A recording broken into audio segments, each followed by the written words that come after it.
అబద్ధాలు చెప్తారు. ఏ ఒక్క రోజు కూడా టీఆర్ఎస్ పార్టీ నిజాలు మాట్లాడదు, అబద్ధాలు మాట్లాడతారు.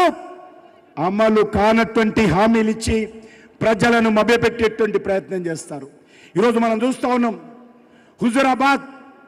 హుజురాబాద్లో ఈటల రాజేందర్ను భారతీయ జనతా పార్టీని ఓడించడం కోసం కేసీఆర్ నిద్రపోతుండో లేదా కానీ 24 గంటలు కుట్రలు కుతంత్రాలు చేస్తూ ఉన్నాడు.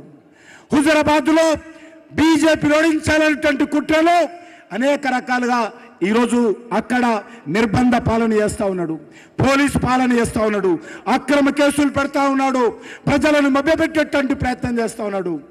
నేను ఈ సందర్భంగా ప్రజాస్వామ్యాన్ని హుజురాబాద్లో కూలీ చేసే విధంగా ఈరోజు టీఆర్ఎస్ పార్టీ కేసీఆర్ ప్రభుత్వం ప్రయత్నం చేస్తూ ఉంది. కానీ ఈరోజు ఈ యొక్క చార్మినార్ నుంచి కల్వకుంట్ల కుటుంబాన్ని నేను ఈ సందర్భంగా మనవి చేస్తూ ఉన్నాను.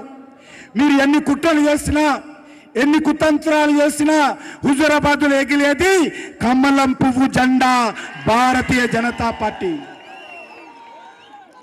ఈరోజు పాదయాత్ర ప్రారంభంతో కేటీఆర్ యొక్క ముఖ్యమంత్రి కుర్చీ పీఠాలు కదులుతాయి.